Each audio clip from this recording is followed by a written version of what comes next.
Hi everyone, good afternoon. My task is to give a recap of what had been transpired in our session last June 6, 2021. So last meeting, we had our professional enrichment session on curriculum and instructional leadership with our very own highly competent professor, Dr. Jonrel P. Zarco, and with our invited resource speaker, Mr. Alejandro P. Pablico, the school principal of St. Louis University, Baguio City.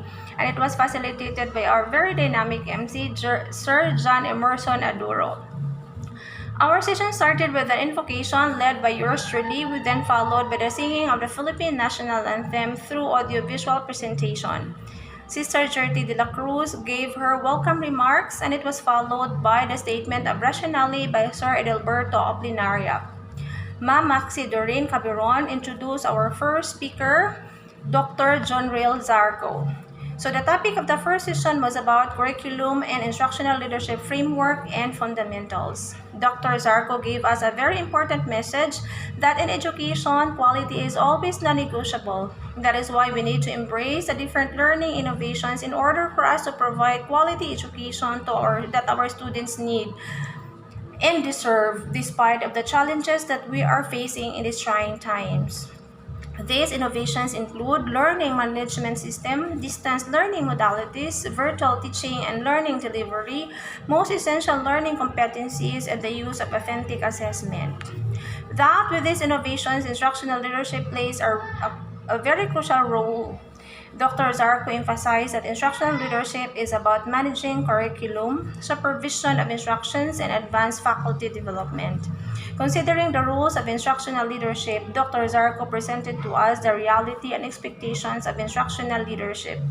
That, according to Stronger in 1988, it is a sad reality that among the many tasks performed by the principals, only 1/10 of time is devoted toward providing instructional leadership, and the reason for this is the lack of in-depth training for the role as an instructional leader, lack of time to execute instructional activities, and the expectation that the principal or dean's role is that of the manager. With this reality that confronted the instructional leadership, Dr. Zarco challenged us to be the change we wish to see the world.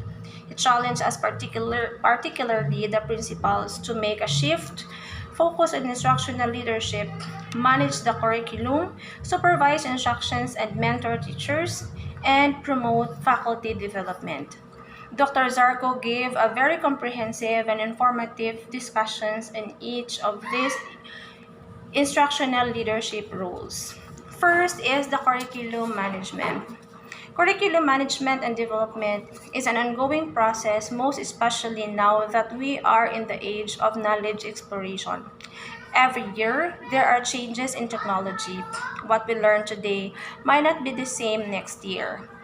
That is why curriculum should be innovated and updated according to the needs of the present times. In curriculum management and organization, there are 12 important things to be considered.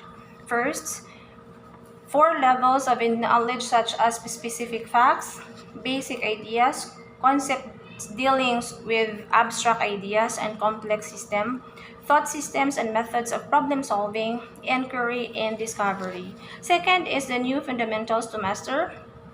Next is the scope, the sequence, integration, self-sufficient, significant, validity, interest, utility, learnability, and feasibility. As a whole, curriculum is referring to all of the planned and unplanned learning experiences that students undergo while in the school setting, which results into learning outcomes in form of acquired knowledge, skills, and values. The second one is the supervision. Dr. Zarco emphasized that principals should work with teachers because teaching is not about the resources and learning materials. Teaching is about the teachers.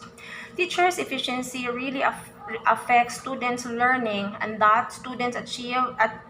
the students achieve is the reflections of the teachers. Moreover, Dr. Zarco presented different research studies about teachers' efficiency. And these are the following. First is improved classroom instruction is the prime factor to produce student achievement gains. Second, teaching has 6 to 10 times as much as impact on achievement as all other factors combined. Third, 3 years of of effective teaching account on average for an improvement of 35 to 50 percentile points in achievement. Last, 5 years of instruction from an average teacher could eliminate the achievement gap. With this, there is really a need to supervise instructions to make sure the teaching learning process is effective and promote students' lifelong learning. Dr. Zarco defined supervision of instruction as an ongoing judgmental, reflective, and collaborative process of engaging teachers in dialogue for the purpose of improving teaching and student learning towards promotion of instructional excellence in school. Likewise, he discussed clinical supervision as one aspect of institutional supervision. Dr. Zarco enumerated and explained the steps of clinical supervision. First, we have pre-conference. Next is supervision of instruction. Next is analysis and interpretation. And lastly, post-conference and evaluation of the entire process. He emphasized also that growth mindset must be established prior to the start of clinical supervision. The essential points to be emphasized during conference were also discussed, and these are the following.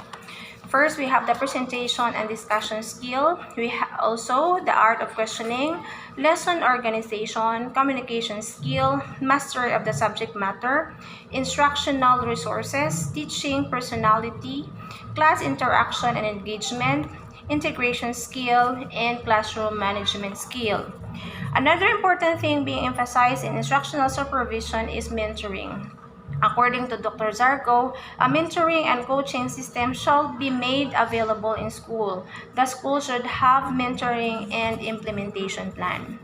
The third one is the faculty development. Dr. Zarco gave us a very important reminder that a strong culture of faculty and staff development is the most fundamental requirement for excellence education.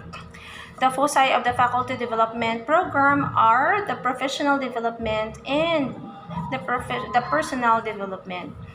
It was also discussed that a good faculty development program is balanced, relevant, collaboratively planned, and well organized, all well articulated. So, school administrators should make learning and growth a motivating factor to make teachers stay, and of course, to do this, the school should give a lot of importance to training academies to cater to various sections of employees. Analyze training needs to recognize competency gaps and impart knowledge through customized training programs. Dr. Zarco concluded his information overloaded discussion with a very insightful takeaway that the true value of a leader lies in the legacy he leaves behind and the page he writes in history. That a leader should be a tough, resilient, influential, motivational, and empowering, confident and assertive, focused and action-centered. The first session was ended with an awarding of certificate of Dr. Zarco, and it was given by Father Gistone del Castillo. Then our second session started with the introduction of our resource speaker by Ma'am Rosette Estal. The topic of our second session is Curriculum and Instructional Leadership Innovations in the New Normal of Education by Mr. Alejandro Pablico. Sir Pablico started his presentation with a question about the purpose of education, and he defined the purpose of education according to Dr. Martin Luther King Jr., in which it highlighted that change is the real purpose of education. According to Sir Pablico, change must be purposeful, it must be planned, and it must be progressive. He emphasized that innovation is a specific word that connotes change, and the changes of our educational system in this new normal encourage school institutions to innovate in order to balance students' learning in distance education. And St. Louis University, Baguio City, headed by Sir Pablico, is one of the inspiring institutions that balance the co-curricular and academic learning of students, because they believe that students who actively participate in non-academic activities get a lot of benefits, including higher grades and test scores, higher educational achievements, more regularity in class attendance, and higher self-confidence.